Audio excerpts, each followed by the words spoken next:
कुंभ मेला। नमस्कार दोस्तों, मैं अमरिंदर। आप देख रहे हैं हमारा यूट्यूब चैनल अमरिंदर मोटिवर 2।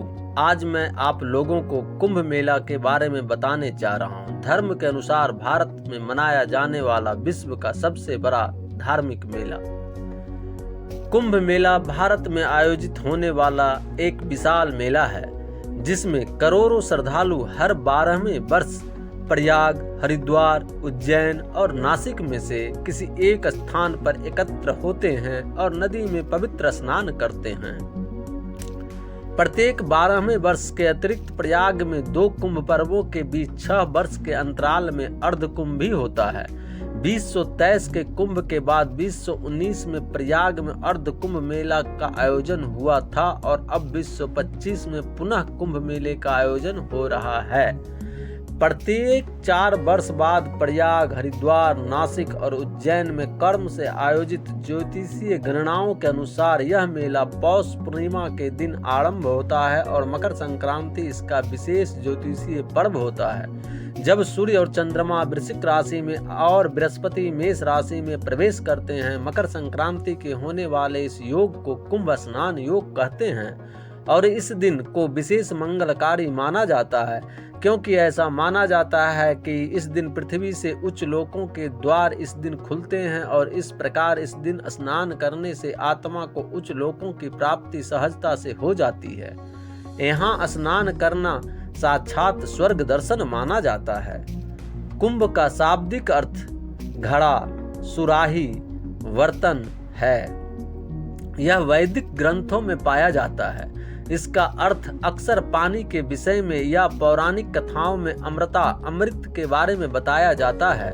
मेला शब्द का अर्थ है किसी एक स्थान पर मिलना, एक साथ चलना, सभा में या फिर विशेष रूप से सामुदायिक उत्सव में उपस्थित होना। यह शब्द ऋग्वेद और अन्य प्राचीन हिंदू ग्रंथों में भी पाया जाता है। इस प्रकार कुंभ मेले का अर्थ है अमृतों का मेला है।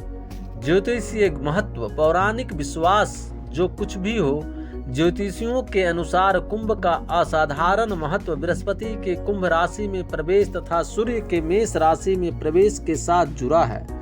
ग्रहों की स्थिति हरिद्वार से बहती गंगा के किनारे पर स्थित हर की पौरी स्थान पर गंगा जल को औषधीकृत करती है तथा उन दिनों यह अमृतमय हो जाती है। यही कारण है कि अपनी अंतर आत्मा की शुद्धि हेतु पवित्र स्नान करने लाखों श्रद्धालु यहाँ आते हैं। आध्यात्मिक दृष्टि से अर्ध कुंभ के काल में ग्रहों की स्थिति एकाग्रता तथा ध्यान साधना के लिए उत्कृष्ट होती है।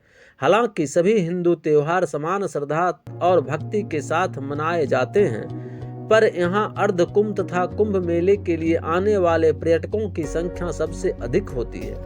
पौराणिक कथाएं। सागर मंथन कुंभ पर्व के आयोजन को लेकर 2-3 पौराणिक कथाएं प्रचलित हैं, जिसमें से सर्वाधिक मान्य कथा देव दानवों द्वारा समुद्र मंथन से प्राप्त अमृत कुंभ से अमृत बूंदे गिरने को लेकर है। इस कथा के अनुसार महर्षि दुर्वासा के शाप के कारण जब इंद्र और अन्य देवता कमजोर हो गए, तब तो दैत्यों ने देवताओं पर आक्रमण कर उन्हें परास्त कर दिया। तब सब देवता मिलकर भगवान विष्णु के पास गए और उन्हें सारा वृतांत सुनाया। तब भगवान विष्णु ने उन्हें दैत्यों के साथ मिलकर क्षीर सागर का मंथन करके अमृत निकालने की सलाह दी। भगवान विष्णु के ऐसा कहने पर संपूर्ण देवता दैत्यों के साथ संधि करके अमृत निकालने के यत्न में लग गए। अमृत कुंभ के निकलते ही देवताओं के इशारे से इंद्रपुत्र जयंत अमृत कलश को लेकर आकाश में उड़ गया। उसके बाद दैत्य गुरु शुक्राचार्य के आदेशानुसार दैत्यों ने अमृत को वापस लाने के लिए जयंत का पीछा किया और घोर परिश्रम के बाद उन्होंने बीच रास्ते में ही जयंत को पकड़ा।